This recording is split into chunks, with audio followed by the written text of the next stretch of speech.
simplement dire que j'ai entendu des propos dans ma famille, alors que cette même famille était fortement syndicalisée. Cette même famille luttait pour les droits.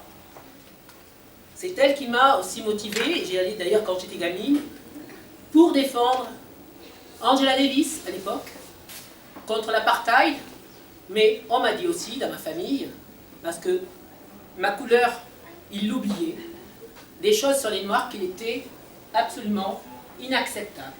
C'est-à-dire que quand vous rentrez dans une organisation à SOS Racisme à l'époque, vous ne demandez pas tu es noir, donc tu viens te combattre pour le combat, la liberté des Noirs ou des Algériens ou des autres. On me demandait juste, bon, qu'est-ce que tu penses du LFLP, ou qu'est-ce que tu penses de ça, ou qu'est-ce qu'on va faire contre ça.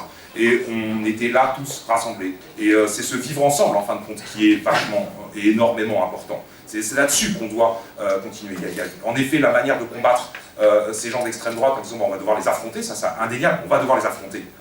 Dans pas longtemps, ça va venir, ça vient. Je l'avais dit, je crois, dans l'intervention l'année dernière, ils vont lâcher les chiens, je crois que ça que j'avais dit, ça avait été repris par les fachos d'ailleurs sur internet. Ouais, ils vont le faire, on le sait. Donc il va falloir se préparer.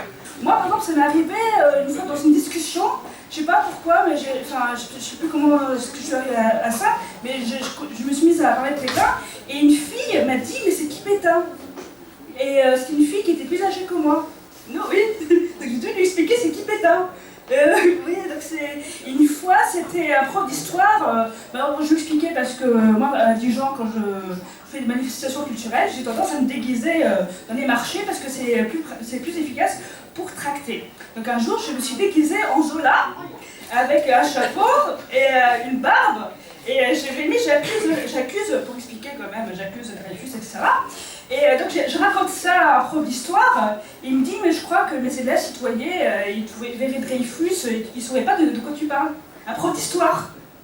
J'ai l'impression, moi en tout cas, que le racisme c'est toujours dû à un contexte.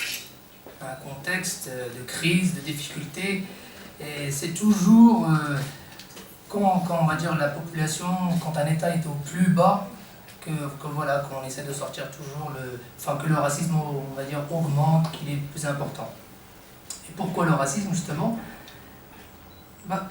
J'ai l'impression, en tout cas, parce qu'on parle de racisme, que c'est un symptôme. Tout à l'heure, M. Filoche a parlé des salariés qui sont un petit peu affaiblis avec le nouveau code de travail de M. Macron, qui est aussi PS et qui ne rend pas forcément service à la gauche. Et c'est vrai que tout ça, en fait que le racisme à l'heure actuelle, c'est le symptôme le plus visible en fait.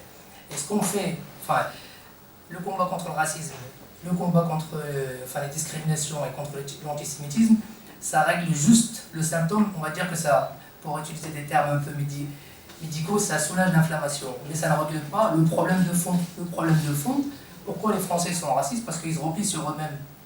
Pourquoi ils sont racistes? Parce qu'à un moment, c'est la précarité, il n'y a pas de boulot, c'est la merde, comme on dit, aussi bien dans les quartiers qu'ailleurs. Et du coup, tout le monde se replie sur soi-même. Et du coup, quel est on va dire, le mouton noir? C'est toujours les autres, l'étranger.